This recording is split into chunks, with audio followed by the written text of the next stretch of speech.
Shalom, selamat pagi Bapak Ibu Saudara sekalian. Mari kita mulai ibadah kita. Saya undang Bapak Ibu buat bangkit berdiri. Kita mau muji-muji kebesaran Dia.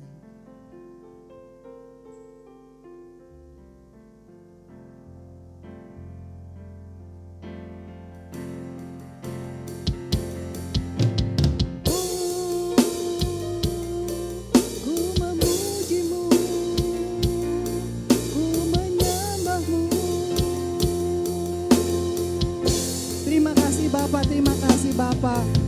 Kami berkumpul di tempat ini Bapak. Kami bersatu hati memuji dan memuliakan nama-Mu Bapak. Kau Allah Raja semesta alam Bapak. Biarlah kami semua memuji dan memuliakan nama-Mu Yesus.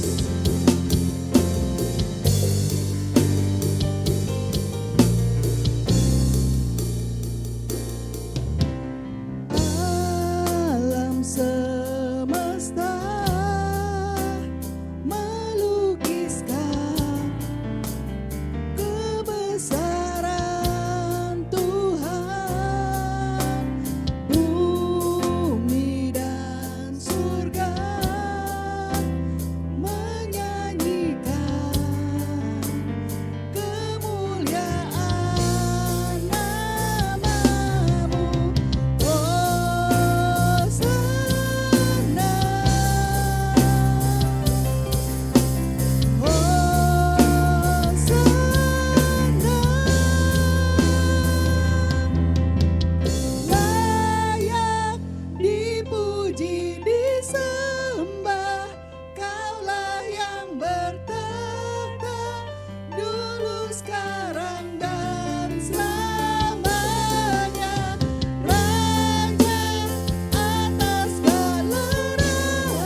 Bapa, Kau Raja yang besar. Kau Raja segala Raja Bapa. Terima kasih Yesus, terima kasih. Dengan hormat saya minta Bapak Pendeta Edi membawa doa kita. Kami bersyukur Tuhan kalau pagi hari ini kami bisa bersama-sama dalam keadaan yang baik Tuhan dalam tubuh kami. Kami percaya bahwa semuanya itu adalah penyertaan dan perlindungan Tuhan. Maka dari itu Tuhan kami ingin berbuat bakti kami kepadamu Tuhan. Ingin meninggikan kebesaran dan keagungan-Mu Tuhan yang dahsyat yang luar biasa. Biarlah apa yang kami rayakan lewat ibadah raya pada pagi hari ini. Bahwa kuasa Tuhan bekerja di tengah-tengah kehidupan kami. Mengurapi anak-anak-Mu yang mengambil bagian dalam ibadah ini Tuhan, dalam pelayanan ini. Biar kiranya kuasa-Mu Tuhan bekerja. Dan kuasa-kuasa lain yang tidak berkenan di hadapan Tuhan. Bahkan roh-roh yang lain Tuhan, kuasa-kuasa kegelapan yang ingin campur tangan, kami bungkam dan kami usir dari tempat ini dalam nama Tuhan Yesus Kristus. Biar kuasa-Mu Tuhan bekerja, memberikan mujizat, kesembuhan, kemenangan, bahkan kelepasan. Satu hal yang luar biasa ketika hamba-Mu menyampaikan kebenaran firman Tuhan. Firman Tuhan memberikan satu arahan dalam kehidupan kami. Agar firman-Mu Tuhan memberikan kekuatan, memberikan motivasi di dalam iman dan percaya kami. Agar kami tetap percaya kepada-Mu dan mengalami pertumbuhan. Terima kasih Tuhan Yesus, terima kasih. Kami siap mau memulai ibadah ini. Hanya dalam nama Tuhan kami, Tuhan Yesus Kristus kami berdoa. Mari kita sama-sama katakan Amin. Shalom, apa kabarnya? Dahsyat luar biasa. Karena kita gak bisa memberi tos, boleh kita memberi tos dengan cara lengan dan lengan. Depan, belakang, kiri, dan kanan. Oke, shalom semuanya. Kita tetap mau memuji nama Tuhan, amin. Amin. Mari kita memuji namanya. Haleluya, aku memuji Tuhan.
Masih tetap kuat berdiri, amin.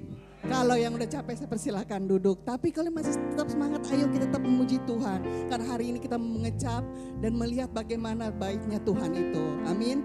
Kita mau tetap bersyukur bagi Dia.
Kita Allah yang mengasihi kita sampai selamanya, amin. Amin. Saya persilakan Bapak Ibu buat duduk kembali, kita mau masuk hadiratnya.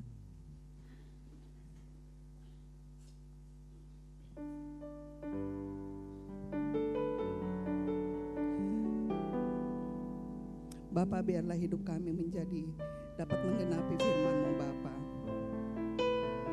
Biarlah segala mujizat menyertai setiap langkah kami.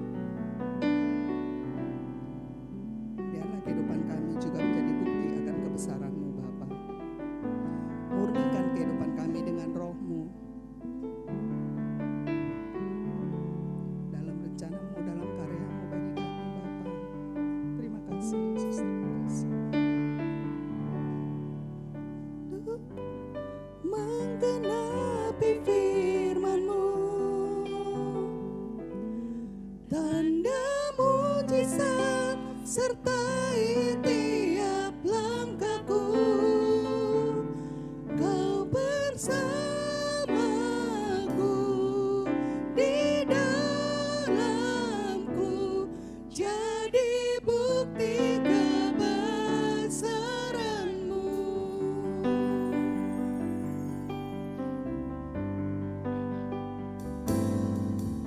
Tuhan, Kau sempurna dalam rencana-Mu dan karya-Mu. Ku serahkan hidupku, murnikan dengan Roh-Mu.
Kau ada di dalam hidup kami.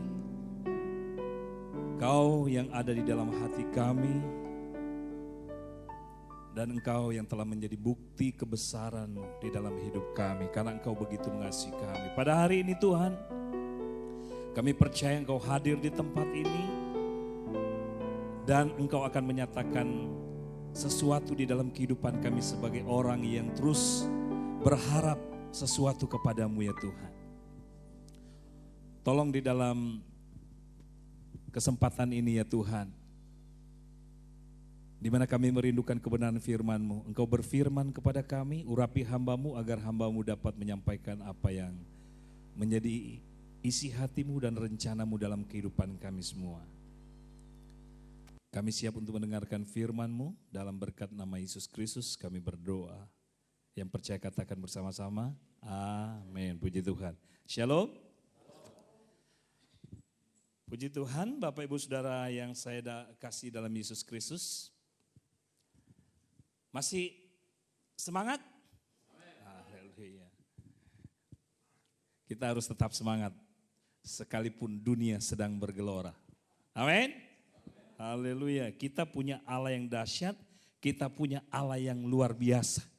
Ketika kita berkata bahwa kita punya Allah yang dahsyat, kita punya Allah yang luar biasa, yang telah menjadi bukti kebesaran dalam kehidupan kita, karena Dia selalu ada bersama dengan kita, ya, di hidup kita. Pembelaan, pertolongannya dinyatakan di dalam kehidupan kita setiap hari, setiap saat. Karena itu adalah janjinya, Dia menyertai kita senantiasa. Amin. Kita masih merasakan, menikmati penyertaan Tuhan. Haleluya. Bapak Ibu Saudara, pagi hari ini tema khotbah saya adalah mengenal Allah, tapi tidak dikenal Allah. Wah, Bapak Ibu Saudara, kalau selama tahun ini kita canangkan bahwa tema tahunan adalah mengenal Allah dengan benar. Terus subtemanya itu mengenal Allah tapi tidak dikenal Allah. Nah saudara mau mengenal Allah? Amin. Tapi mau nggak tidak dikenal sama Allah? Maunya apa dong? Mau dikenal sama Tuhan? Mau dikenal sama Allah? Haleluya. Nah, oleh karena itu Bapak Ibu Saudara, kita mau memperhatikan kebenaran firman Tuhan yang terdapat di dalam kitab Matius. Pasal yang ke-7, ayatnya yang ke-22 sampai 23. Saudara, perhatikan, kita baca ya. Kalau saudara bisa mengikuti, bisa melihat slide, saudara bisa ikuti, kita baca bersama-sama ya. Matius 7 ayat 22 sampai 23. Kita bersama-sama, 2, 3. Pada hari terakhir banyak orang akan berseru kepadaku, Tuhan, Tuhan, bukankah kami bernubuat demi namamu dan mengusir setan demi namamu dan mengadakan banyak mujizat demi namamu juga? Pada waktu itulah aku akan berterus terang kepada mereka dan berkata, aku tidak pernah mengenal kamu. Enyalah daripadaku kamu sekalian pembuat kejahatan. Saudara, kalau kita perhatikan firman Tuhan ini, sebenarnya saudara kalau kita memperhatikannya, itu begitu tragisnya, begitu memprihatinkan. Ya. Karena dikatakan di sini bahwa betapa orang yang sudah berseru-seru kepada Tuhan, ya, mereka sudah banyak melakukan hal-hal yang luar biasa. Mereka mengusir setan, mereka mengadakan mujizat-mujizat ya, demi nama Tuhan. Tetapi pada akhirnya Tuhan berkata, enyalah kamu dari hadapanku. Ya. Enyalah kamu sekalian, hai kamu yang pembuat kejahatan. Karena dikatakan di sini kenapa? Karena mereka adalah orang-orang yang tidak dikenal oleh Tuhan. Nah saudara, hari-hari ini kalau kita melihat peristiwa demi peristiwa yang terjadi, yang begitu menakutkan. Yang melanda bukan hanya negara kita, yang melanda seantero dunia ini. Yaitu kita berbicara tentang virus corona atau COVID-19. Ya, yang tidak pernah kunjung selesai. Dan Bapak Ibu Saudara, tidak sedikit orang yang meninggal karena COVID ini. Dan ada begitu banyak orang yang kehilangan pekerjaan dan bahkan banyak orang ya yang mengalami kebangkrutan dalam usaha mereka. Dan semuanya itu membuat banyak orang mengalami penderitaan, hidup susah. Belum lagi kita mendengar banyak isu-isu yang begitu menakutkan, mengancam dunia ini. Semalam Bapak Ibu Saudara saya nonton berita ya, itu disampaikan bahwa sedang ada dalam ancaman. Tsunami katanya. Gempa kalau terjadi mengakibatkan tsunami di daerah Jawa, Sulawesi, bahkan Papua. Nah, itu sudah begitu meresahkan begitu banyak masyarakat karena berita itu.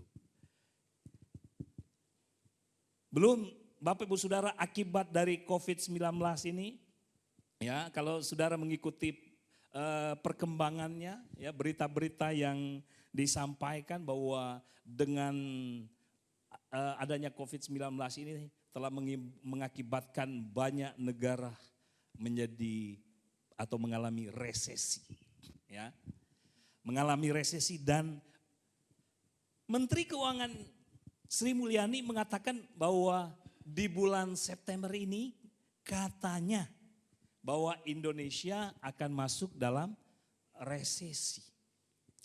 Dan hal itu begitu mengkhawatirkan banyak orang. Saya tidak tahu apakah jemaat Tuhan di sini juga mengalami hal itu. Dihantui dengan berita-berita seperti ini yang kemudian mengakibatkan setiap orang hidupnya penuh dengan ketakutan, hidupnya penuh dengan kekhawatiran. Tetapi Bapak Ibu Saudara, ada banyak berita-berita juga ya, kalau saudara mengikuti berita-berita juga, waduh sekarang kan hamba-hamba Tuhan itu sudah orang bilang berseliweran di dunia YouTube. Ya. Dan ada banyak orang juga itu berbicara tentang pada saat-saat ini di mana kita sedang berada di zaman-zaman akhir. Nah kalau kita sedang berada di zaman-zaman akhir Bapak Ibu Saudara, yang menjadi pertanyaan saya, bolehkah kita hidup santai-santai saja? Masih bisakah kita mau beribadah biasa-biasa saja? Saudara, banyak hal yang biasa itu sekarang itu sudah menjadi tidak biasa lagi. Sudah mengalami sebuah perubahan. Dan kita harus masuk dalam perubahan itu. Kita dulunya biasa-biasa, sekarang kita harus menjadi luar biasa. Amin. Kenapa Bapak Ibu Saudara? Kalau enggak, maka kita akan tergolong kepada orang-orang yang dimaksudkan oleh firman Tuhan ini. Bahwa jangan sampai ketika Tuhan datang, dia katakan dia tidak mengenal kita. Ya. Memang Bapak Ibu Saudara, di dalam konteks Matius pasal yang ke-7 yang kita baca di sini, itu berbicara tentang nabi-nabi palsu. Karena kalau dikatakan di dalam ayat-ayat sebelumnya Bapak Ibu Saudara, ya, dikatakan di situ diingatkan kepada murid-murid Tuhan ketika Yesus berbicara kepada murid-muridnya. Ketika dia berbicara kepada orang yang mendengarkan dia berkata, waspadalah terhadap nabi-nabi palsu. Itu dikatakan dalam ayat yang ke-15 kalau tidak salah ya. Waspadalah terhadap nabi-nabi palsu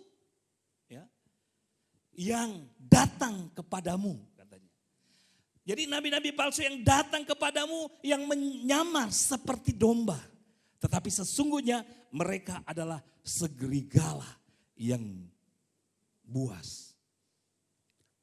Waduh, kalau serigala yang buas itu binatangnya baik apa membahayakan? Waduh. Jadi serigalanya itu membahayakan. Nah ini nabi-nabi palsu itu diibaratkan, diumpamakan seperti serigala yang buas. Yang sangat membahayakan karena ajaran-ajaran mereka. Jangan sampai Bapak Ibu Saudara kita termakan dengan ajaran-ajaran yang gampang lah, yang penting kan udah percaya Yesus. Bapak Gembala bicara ya, jangan sampai Bapak Ibu Saudara kita ya,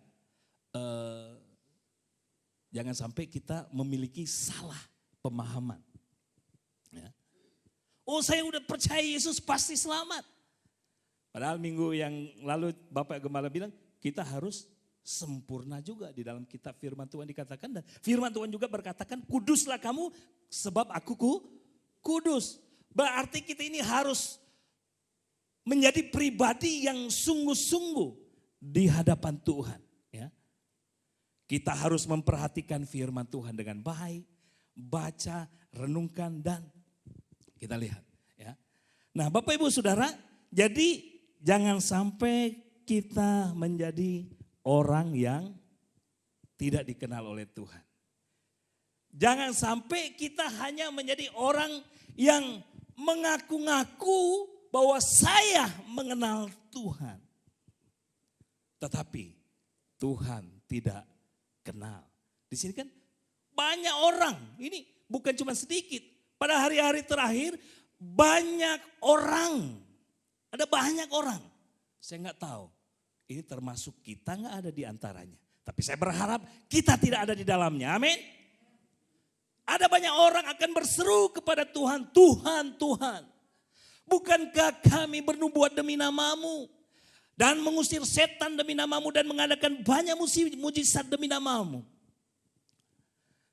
Tetapi pada waktu itu Tuhan berkata dengan terus terang, aku tidak mengenal engkau. Penyalah kamu sekalian pembuat kejahatan. Jadi mereka sebenarnya udah berseru-seru kepada Tuhan. Tapi pada dasarnya mereka adalah orang-orang pembuat kejahatan. Nah saudara, kita melihat di dalam kitab Titus. Kitab Titus 1 ayat yang ke-16. Kitab Titus 1 ayat 16 dia katakan bahwa mereka mengaku mengenal Allah. Ya.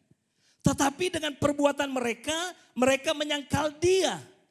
Mereka keji dan durhaka dan tidak sanggup berbuat sesuatu yang baik. Nah kalau di dalam kitab Matius, pasal yang ke-7 tadi kalau kita memperhatikannya, dikatakan oleh Tuhan Yesus bahwa nabi-nabi palsu ini, kita bisa mengenal mereka itu dari kehidupan mereka, dari buahnya. Ya. Diibaratkan seperti pohon yang baik, kita bisa mengenal pohon itu dari buahnya. Kalau pohon yang baik pasti dia akan menghasilkan buah yang baik.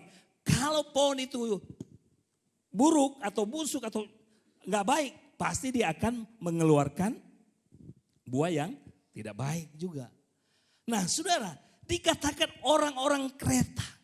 Ini ya, ini Titus ini adalah hamba Tuhan yang ditugaskan oleh Paulus di Pulau Kreta. Dia katakan mereka mengaku mengenal Allah tetapi dengan perbuatan mereka menyangkal dia. Dia ditugaskan untuk, ya kalau saudara nanti baca di rumah saja Bapak Ibu Saudara ya. Nah ini Titus mendapatkan sebuah tugas dari Paulus. Paulus adalah seorang yang luar biasa. Amin. Ada yang seperti Paulus di sini? Dipakai oleh Tuhan dengan dahsyat dan luar biasa. Ada yang mau? Saudara ya. Paulus dipakai Tuhan dengan dahsyat dan luar biasa. Dia menjadi pribadi yang menggoncangkan dunia melalui kebenaran Allah.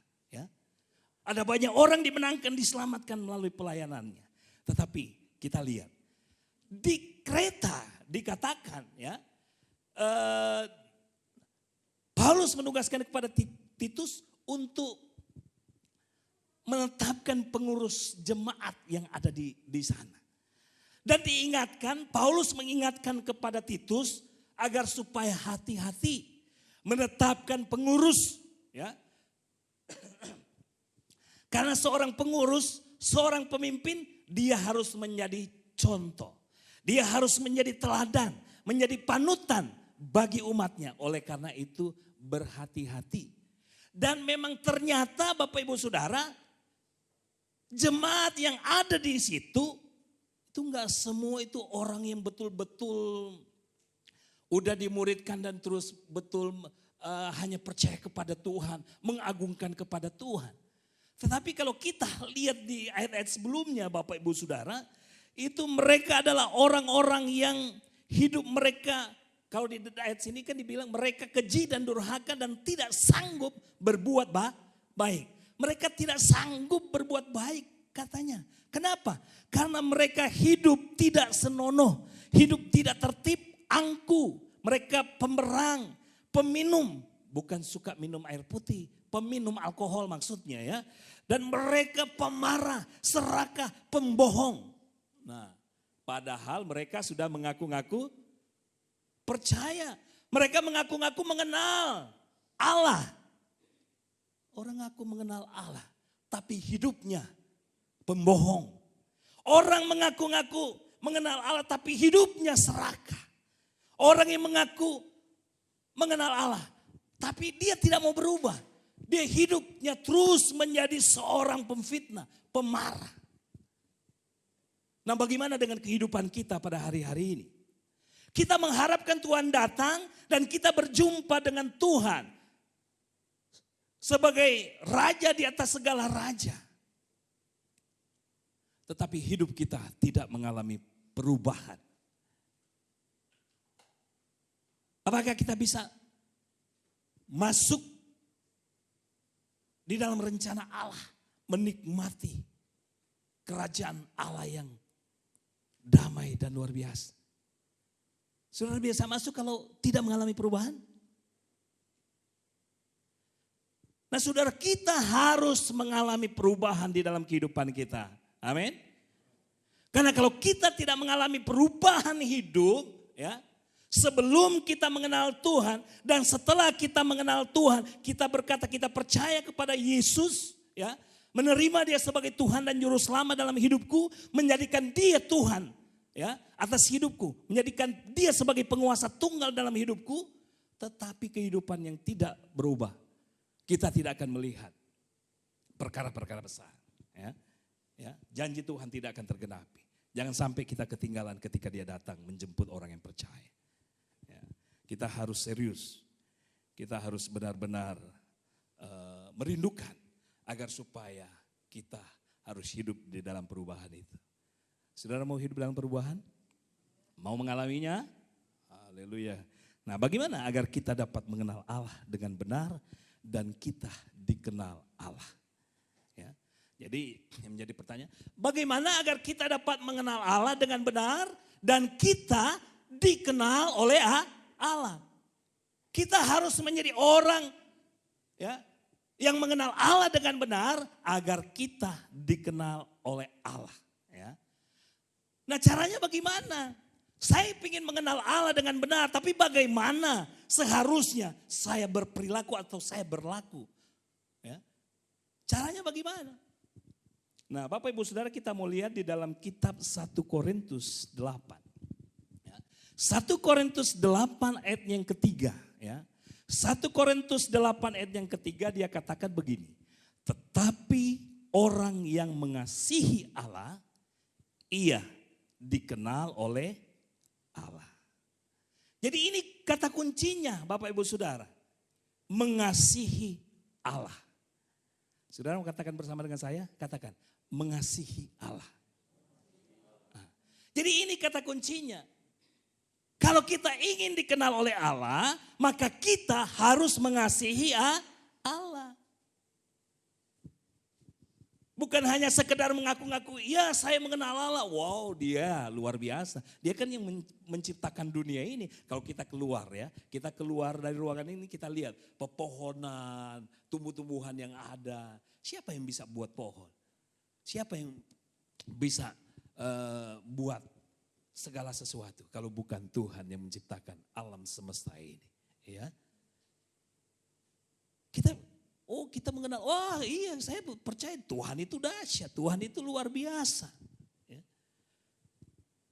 Tetapi kita hanya mengenal Dia secara umum.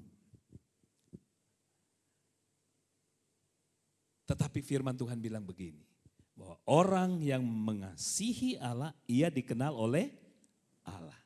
Jadi kita harus mengasihi Allah. Karena Tuhan sudah terlebih dahulu mengasihi kita.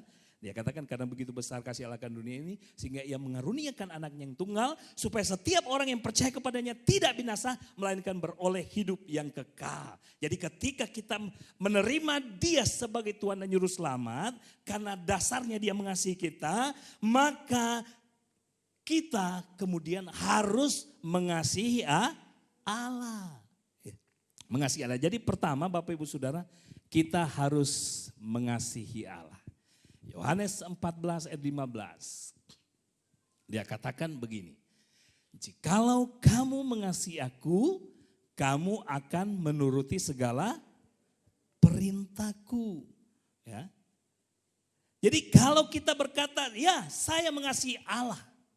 Karena sudah terbukti, saya sudah percaya, udah rajin ke gereja, saya udah terima Yesus, udah dibaptis, dan rajin ke gereja. Saya adalah orang yang sudah mengenal Allah. Nah, orang yang mengenal Allah, ya, dan orang yang dikenal Allah adalah orang yang mengasihi Allah. Ya. Orang yang mengasihi Allah yang dibuktikan dengan menuruti segala perintah Tuhan. Yang menjadi pertanyaan saya, sudahkah kita menuruti perintah Tuhan? Nah, itu yang terpenting. Jadi kita mengatakan kita mengenal Allah, kita harus mengasihi Dia. Jadi bukti kita mengasihi Allah adalah kita menuruti segala perintahnya. Di dalam 1 Yohanes 2 ayat 3 Bapak Ibu Saudara dikatakan bahwa dan inilah tandanya bahwa kita mengenal Allah, yaitu jikalau kita menuruti perintah-perintahnya. Dan ayat yang keempat dia katakan, barang siapa berkata aku mengenal Dia, tapi ia tidak menuruti perintahnya, ia adalah seorang pendusta. Dan di dalamnya tidak ada kebenaran. Ya. Jadi jangan sampai kita hanya mengaku-ngaku mengenal Allah, tetapi kita tidak mengasihi Dia dengan dibuktikan menuruti segala perintahnya. Ya. Menuruti segala perintahnya, kalau kita tidak menuruti perintah-perintah Tuhan, dikatakan bahwa kita sebenarnya itu adalah orang-orang pembohong, pendusta. Padahal yang Tuhan mau agar supaya kita menuruti perintahnya. Nah saudara, di dalam kitab Matius pasal yang ke-22 ayat yang ke-37 sampai 38. Ya, jelas dikatakan di situ, dia katakan ya, ini percakapan Yesus bersama dengan ahli Taurat. Pada waktu itu katanya kan bahwa orang-orang Farisi ada pada saat itu dan ada seorang ahli Taurat. Itu dia datang kepada Yesus dan dia bertanya kepada Tuhan Yesus ya. Dikatakan dalam ayat yang ke-34 bahwa ketika orang Farisi mendengar bahwa Yesus telah membuat orang-orang Saduki itu bungkam, berkumpullah mereka dan seorang dari mereka, seorang ahli Taurat, bertanya untuk mencobai Dia. Guru, hukum manakah yang terutama dalam hukum Taurat? Jadi sebenarnya itu seorang ahli Taurat ini datang kepada Yesus hanya untuk mencobai Dia, ya, tentang hukum yang mereka gunakan. Hukum yang mereka gunakan yaitu adalah 10 hukum Musa. Yang berbicara tentang jangan ada padamu Allah lain ya di hadapanku. Artinya hanya kepada Dia kita harus menyembah. Jangan membuat bagimu patung yang menyerupai apapun di langit di atas dan di bumi di bawah dan di bawah bumi, air di bawah bumi. Jadi jangan membuat, jadi Tuhan tidak mau diduakan. Ya. Jadi kita harus hanya menyembah kepada Tuhan yang luar biasa. Jangan condong ke kiri dan ke kanan. Kalau kita lihat waktu khotbah-khotbah sebelumnya kita memperhatikan bagaimana bangsa Israel ketika mereka mencondongkan keyakinan mereka ya condong ke kiri dan ke kanan, maka mereka selalu mengalami kekalahan. Nah, Tuhan mau agar supaya kita sebagai orang yang percaya hanya mengandalkan Dia. Saudara mau mengandalkan Dia? Di tengah-tengah kesulitan, di tengah-tengah kondisi yang begitu susah, mampukah kita mengandalkan Dia? Jangan kita berpikir kita kan punya Tuhan yang luar biasa. Kenapa saya harus hidup menderita? Tuhan tidak menjanjikan kita kalau kita percaya kepadanya kita akan senang-senang dan kita tidak akan mengalami penderitaan. Bahkan di dalam firman Tuhan ada ayat firman Tuhan berkata bahwa setiap orang yang mengikut Dia mereka harus menderita. Jadi kalau kita mengalami penderitaan, Bapak Ibu Saudara, jangan kita condong ke kiri dan ke kanan. Jangan kita menghalalkan banyak cara. Misalnya kita mengalami kesulitan dalam masalah keuangan. Wah, akhirnya kita lakukan hal-hal yang tidak diperkenankan oleh Tuhan. Kalau firman Tuhan bilang jangan mencuri, jangan mengambil barang milik orang lain. Tapi kita bilang, saya kan mengalami kesulitan sekarang. Kalau kita mendengar bahwa resesi akan terjadi, kalau terjadi maka tingkat pengangguran itu akan bertambah besar, maka kejahatan juga katanya akan bertambah besar. Ya. Tetapi kalau kita mengenal Tuhan yang benar, mengenal Allah yang benar, maka kita tetap percaya mengandalkan Tuhan pasti akan menolong dan memberkati kita. Amin. Jadi kita harus percaya, jangan condong ke kiri, jangan yakinkan di dalam diri kita. Kita punya Allah, pasti Dia akan menolong. Ya. Mujizat masih terjadi. Mujizat masih ada. Yang penting kita percaya kepada Tuhan atau tidak. Ya. Kita harus percaya. Oleh karena itu kita harus mengasihi Dia. Ya. Kita harus mengasihi Dia. Dikatakan bahwa Yesus kepada kasihilah Tuhan Allahmu dengan segenap hatimu, dengan segenap jiwamu, dan dengan segenap akal budimu. Jadi sebenarnya ke-10 hukum ini ya yang dikatakan hormatilah orang tuamu. Kalau 4 hukum yang pertama itu bicara hubungan dengan Tuhan, manusia dengan Tuhan. Kemudian 6 hukum yang kedua mulai dari hormatilah orang tuamu, jangan membunuh, jangan mencuri, jangan berzina, gitu ya.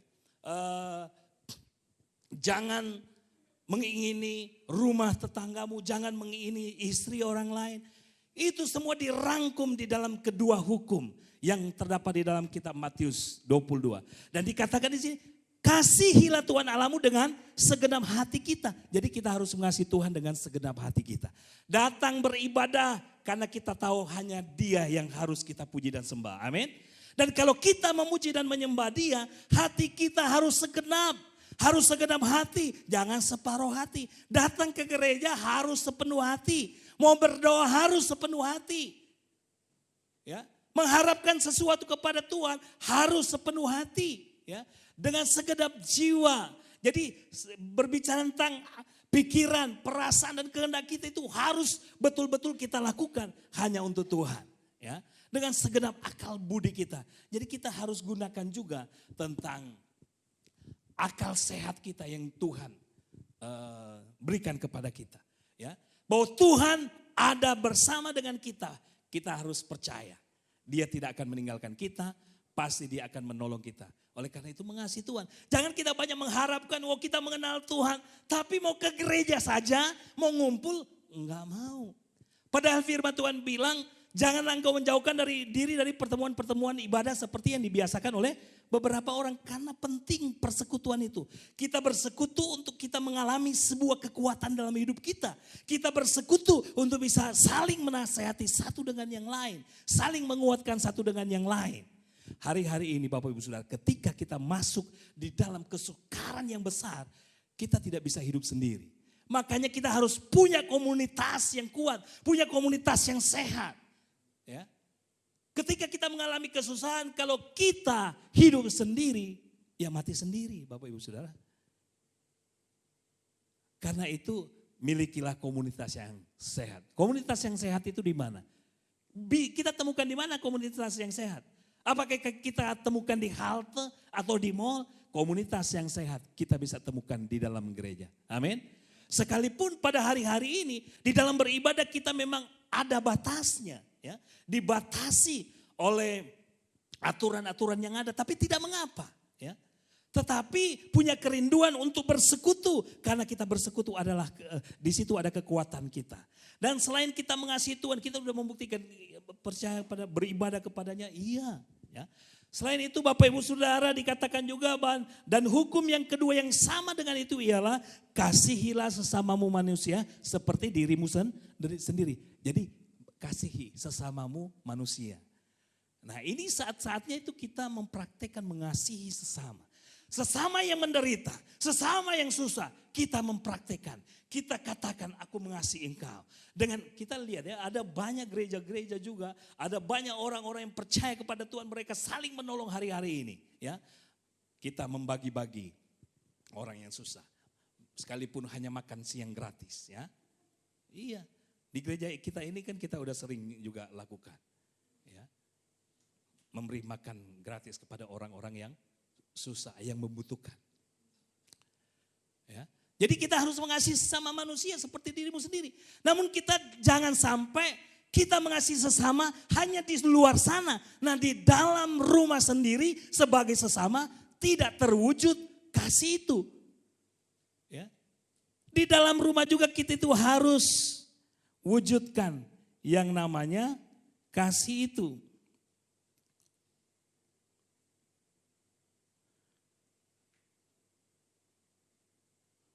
Ya kita harus mengasihi Tuhan dan mengasihi sesama. Di dalam kitab Yohanes 4 ayat yang ke-20. Ya. Yohanes 4 ayat yang ke-20 dikatakan, jikalau seorang berkata, aku mengasihi Allah dan ia membenci saudaranya. Dengar baik-baik, dikatakan oleh firman Tuhan, jikalau seorang berkata, aku mengasihi Allah dan ia membenci saudaranya, maka ia adalah pendusta. Karena barang siapa tidak mengasihi saudaranya yang dilihatnya, tidak mungkin mengasihi Allah yang tidak dilihatnya. Nah bagaimana dengan kehidupan kita? Kita bilang kita mengasihi Tuhan. Tapi ketika kita ada di rumah kita lihat bagaimana suasana di rumah. Kondisi di rumah itu seperti apa? Hubungan antara suami istri itu bagaimana? Mengasihi Tuhan. Tetapi suami penuh dengan kebencian terhadap istri. Begitu juga sebaliknya. Istri dipenuhi dengan kebencian terhadap suami karena masalah yang dihadapi. Gak pernah diselesaikan. Demikian juga ada banyak orang tua benci terhadap anaknya. Karena perilakunya yang tidak berubah. Demikian juga sebaliknya anak membenci orang tua. Itu ada banyak terjadi di mana-mana. Saya tidak tahu di sini ada. Ada? Ada yang mau ngaku? Oh enggak ada yang ngaku. Nah saudara, kalau ada hal seperti itu, kita harus bertobat. Ya. Harus bertobat. Jangan sampai Bapak Ibu Saudara kita tidak mengalami pertobatan. Rajin ke gereja, iya rajin ke gereja. Tapi di rumah hidupnya. Kalau di gereja, waduh tampangnya suci. Kalau di rumah tampangnya panci. Di sini tampang suci, di rumah tampang panci. Nah orang-orang seperti itu layak disebut orang-orang munafik. Di sini nggak ada yang orang munafik ya. Tahu munafik? Muka nabi, pikiran kotor katanya kan, benci terus. Iya. Jadi muka nabi, pikiran kotor. Jangan ya, di sini nggak ada ya. Jangan sampai terjadi. Jadi kita harus mengasihi Tuhan dengan menunjukkan bahwa kita menuruti perintah Tuhan dengan menunjukkan kita mengasihi Tuhan. Melalui ibadah-ibadah kita, hanya Tuhan yang ditinggikan, ya. Hanya Dia yang kita sembah, ya.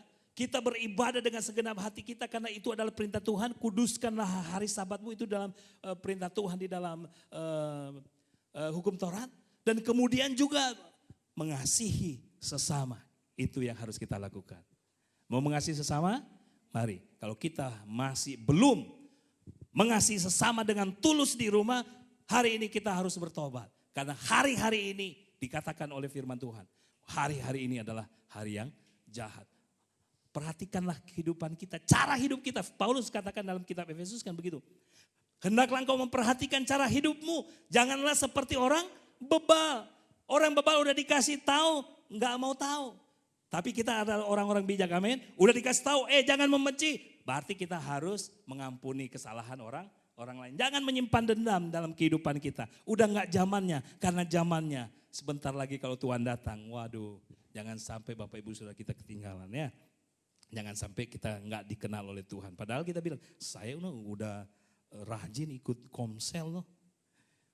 Punya pemimpin komsel lagi. Tapi tidak menunjukkan karakternya, tidak menunjukkan bahwa dia mengenal Allah. Ya, karena orang yang mengenal Allah yang kedua, ya, orang yang mau dikenal oleh Allah, selain mengasihi Tuhan, mengasihi Allah dan sesamanya, ya, dia harus meninggalkan kejahatan. Nah, ini dikatakan dalam 2 Timotius ya. 2 Timotius 2:9. Tetapi dasar yang diletakkan Allah itu teguh dan meterainya ialah Tuhan mengenal siapa kepunyaannya dan setiap orang menyebut nama Tuhan hendaklah meninggalkan kejahatan. Jadi kalau kita bilang itu saya mengenal Tuhan, oke, baik, tinggalkan kejahatan. Amin. Jangan sampai sudah berseru Tuhan, Tuhan, tetapi Tuhan bilang, hei kamu pembuat kejahatan. Jadi mereka berseru-seru kepada Tuhan, tapi kejahatan masih tetap terus dilakukan. Ya, jangan sampai terjadi di dalam kehidupan kita. Kita bilang Tuhan, Engkau luar biasa, Tuhan Engkau dahsyat, tetapi kita tidak pernah meninggalkan kejahatan. Artinya kita tidak mengalami perubahan. Kita harus mau mengalami perubahan. Oke, kita harus tinggalkan kejahatan ya. Efesus 4:17 dia katakan begini.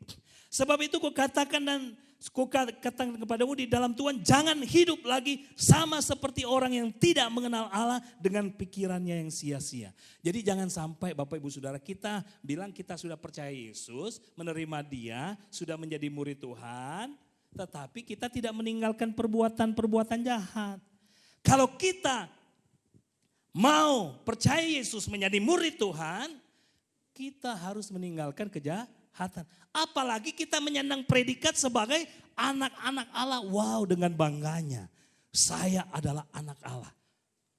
Yang benar. Iya, di gereja saya udah lulus SMK. Ya. SMK berakar, bertumbuh. Wah, udah lewat semua, saya udah ikutin semua. Apalagi setiap Rabu saya orang paling rajin di doa di gereja. Ya. Saya paling rajin, tapi dia lupa. Dia rajin ke gereja, dia rajin ikutin pemuritan. Tapi di rumah atau di luar sana, dia rajin juga berbuat kejahatan. Bohongin istri, bohongin suami gitu ya. Ngimbulin anak gitu kan. Itu. Atau tetangganya juga itu di fitnah. Nah itu tidak mencerminkan kehidupan orang yang mengenal Allah. Oleh karena itu Tuhan bilang, aku tidak mengenal kamu. Karena engkau tidak meninggalkan kejahatan. Makanya tinggalkan semua kejahatan itu. Dikatakan dalam firman Tuhan, kejahatan itu semua yang keluar dari dalam hati. Timbul segala pikiran yang jahat. Dikatakan percabulan, perjinahan, keserakahan, hawa nafsu, semua itu adalah kejahatan. Dan itu harus ditinggalkan kalau kita ingin dikenal oleh Tuhan. Tapi kalau kita ingin yang penting saya kenal Tuhan. Dikenal Tuhan gak masalah. Yang penting saya kenal presiden saya. Nggak penting dia kenal saya. Enggak, Bapak Ibu Saudara. Kalau kita ingin mengenal Tuhan dan dikenal, engkau harus selalu punya hubungan dengan dia. Sama halnya dengan saya. Kalau saya ingin mengenal Bapak Gembala, saya harus sering ketemu dengan Bapak Gembala. Dan ngobrol, tahu apa yang menjadi kerinduan saya. Tapi Bapak Ibu Saudara, memang untuk pengenalan akan Allah itu, hubungan pengenalan akan Allah itu, memang itu digambarkan seperti hubungan suami istri, itulah yang paling cocok. Karena seperti saya mengenal istri saya. Karena setiap hari saya ketemu. Ya. Kesukaannya saya tahu. Nomor sendalnya, sepatunya saya tahu. Karena saya dekat, suka ketemu dan saya suka berbicara. Iya kan? Tapi kalau suka ketemu, nggak bicara. Enggak juga bisa. Jadi kita harus bilang, kita mengenal Allah. Tapi kita harus sering berjumpa dengan dia. Melalui doa kita, ya, melalui firman Tuhan. Kalau kita sering berdoa, mendengarkan firman Tuhan, ini kejahatan itu nggak perlu kita tengking. Dia tersingkir dengan sendirinya. Makanya firman Tuhan bilang di dalam kitab Mazmur 119 ayat yang ke-9 sampai 11, dia katakan begini.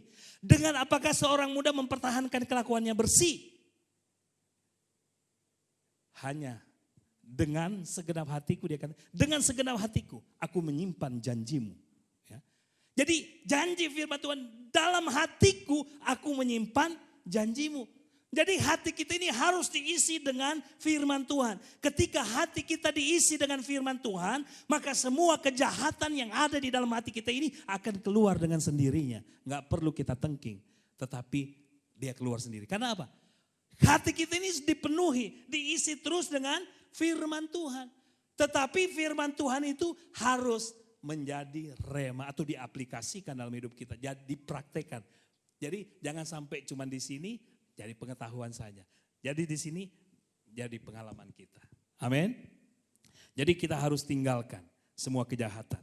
Ya. Kalau kita masih ada kejahatan-kejahatan yang kita lakukan, sampai pada saat ini saya mau beritahu Bapak Ibu Saudara, belum terlambat. Belum terlambat. Kita lihat di dalam 1 Korintus 15 ayat 34. Belum terlambat dan jangan sampai terlambat. Karena penyesalan itu selalu di belakang. Ya, dikatakan begini ya. 1 Korintus 15 ayat 34. Sadarlah kembali sebaik-baiknya dan jangan berbuat dosa lagi. Ada di antara kamu yang tidak mengenal Allah. Artinya Bapak Ibu Saudara, gak semua orang berkumpul, gak semua jemaat juga. Ya. Itu mereka mengenal Allah dengan benar. Dan Tuhan bilang itu kita harus mengenal Allah dengan benar. Masih ada kesempatan. Hari ini adalah kesempatan bagi kita. Jangan sampai kita tunda. Kalau kita masih punya persoalan, masalah-masalah yang belum dibereskan, ya, masih ada kejahatan-kejahatan di dalam hati kita, bereskan. Jangan sampai kita terlambat. Ya. Kita harus bereskan Bapak Ibu Saudara.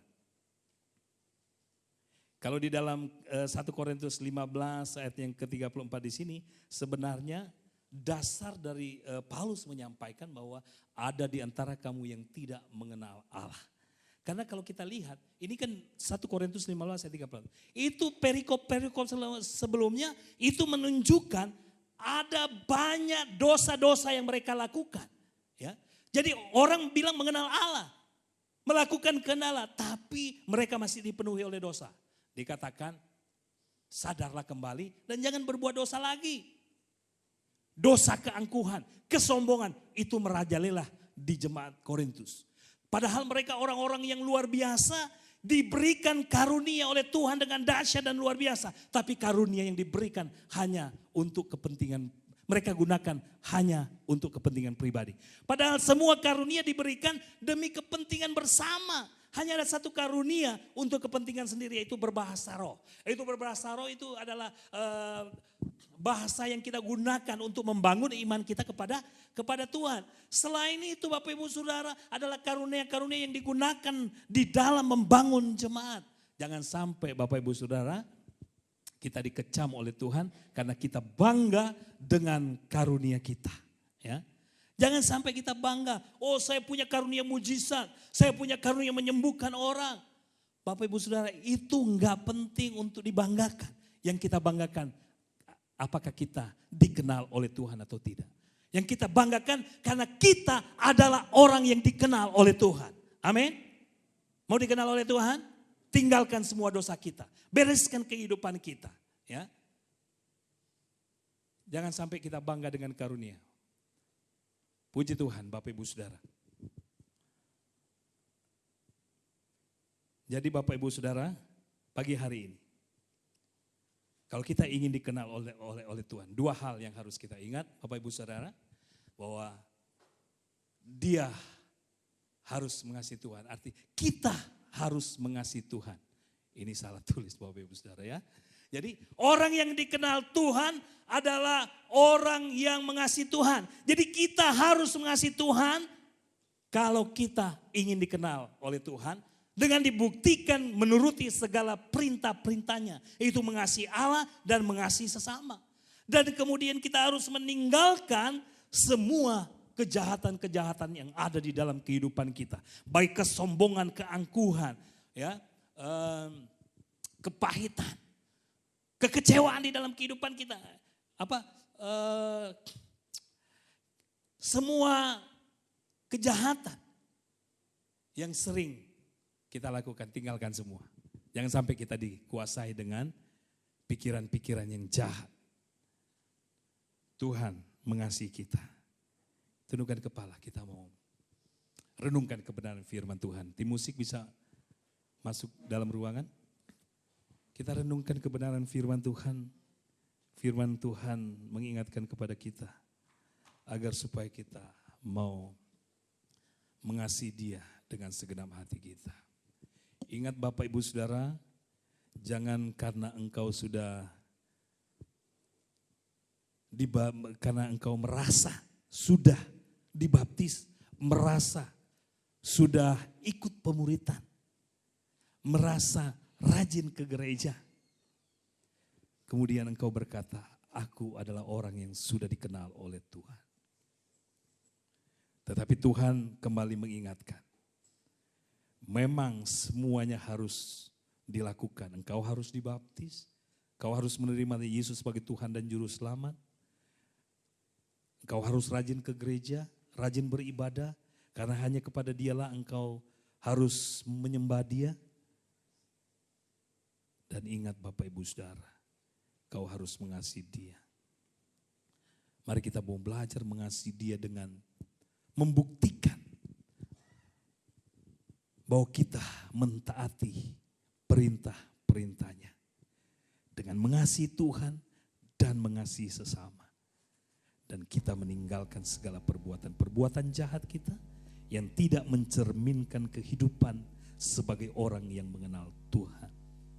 Saya percaya pagi hari ini firman Tuhan akan terus mendengung di dalam kehidupan kita, dalam hati kita. Agar kalau ada di antara kita yang belum mengasihi Tuhan dengan segenap hati kita, yang belum mengasihi sesama seperti diri sendiri, dan belum meninggalkan semua perbuatan dosa, maka Tuhan bilang, sadarlah dan kembalilah kepada Tuhan. Jangan berbuat dosa lagi. Tinggalkan semua perbuatan yang jahat. Maka Tuhan berkata, ketika Dia datang Dia bilang, aku mengenal kamu.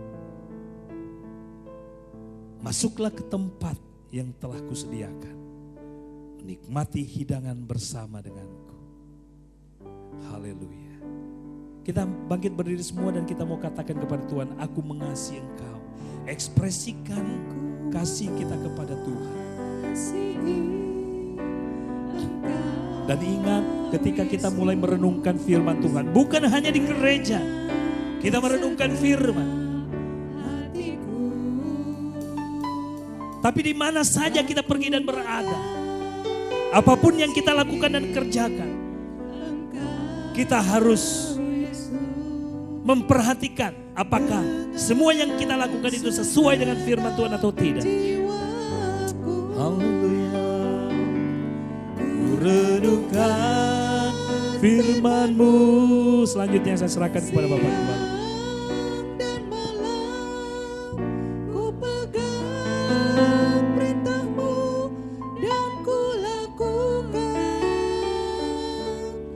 Engkau tahu ya Tuhan, tujuan hidupku hanyalah untuk menyenangkan hati-Mu.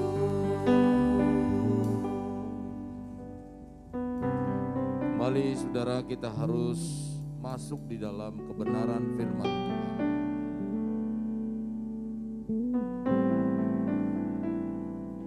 Kami para hamba Tuhan, termasuk saya pribadi, berusaha bagaimana melakukan kehendak Tuhan yang baik. Belajar, saya juga sedang belajar. Agar apa? Agar ketika kita mengenal Tuhan, jangan sampai pada akhir dari kehidupan kita, Tuhan tidak mengenal kita. Karena perbuatan-perbuatan kita, karena sikap kita yang tidak sungguh-sungguh di dalam Tuhan.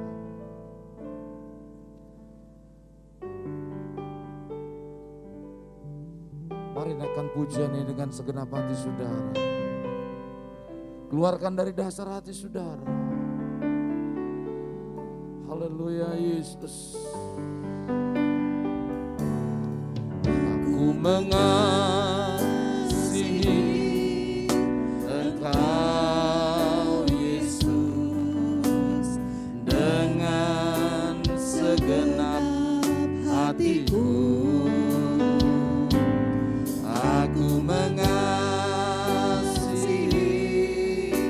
Engkau Yesus dengan segenap jiwaku. Ku renungkan firman-Mu siang dan malam. Ku pegang perintah-Mu dan ku lakukan. Engkau tahu ya Tuhan, tujuan hidupku hanyalah untuk menyenangkan hati-Mu.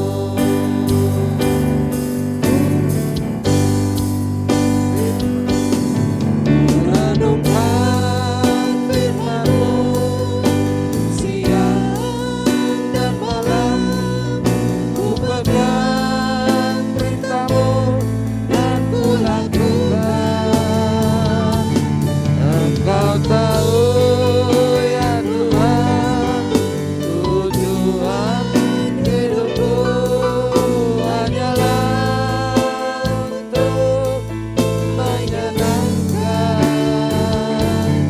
hati-Mu, menyenangkan hati-Mu, menyenangkan hati-Mu.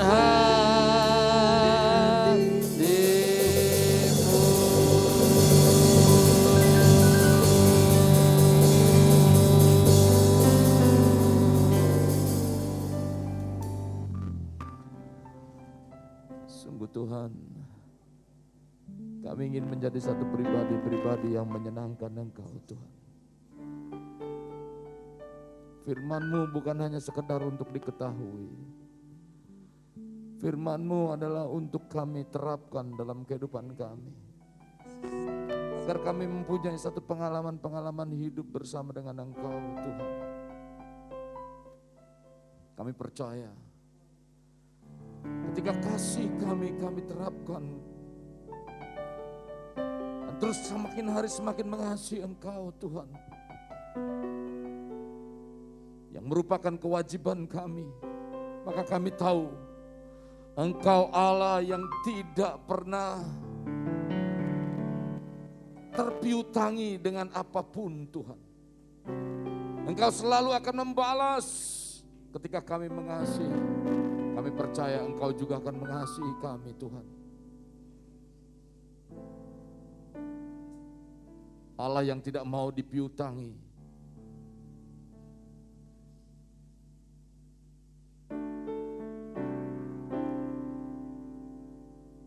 Tuhan, terima kasih Tuhan Yesus. Engkau adalah pribadi-pribadi yang selalu membayar apa yang menjadi utang-utang yang ada Tuhan. Tentu dengan doa-doa apapun Tuhan. Kami percaya Allah yang hidup itu akan terus bekerja dalam kehidupan kami. Terima kasih buat kebenaran firman-Mu pada hari ini. Untuk mengingatkan kami agar kami terus berjalan dalam kebenaran-Mu Tuhan. Kami menyadari bahwa kekurangan kami menyadari bahwa kelemahan kami ingin mengedahkan tangan di hadapan-Mu Tuhan. Lihatlah di kami Tuhan. Koreksi kehidupan kami. Biarlah firman yang tertanam itu terus makin berakar. Pikiran yang ditanamkan dengan kebenaran firman Tuhan bukan hanya sekedar ada dalam pikiran, tapi terus masuk di dalam hati kami dan berakar, memberikan hasil agar kami terus ada di dalam kebenaran-Mu Tuhan.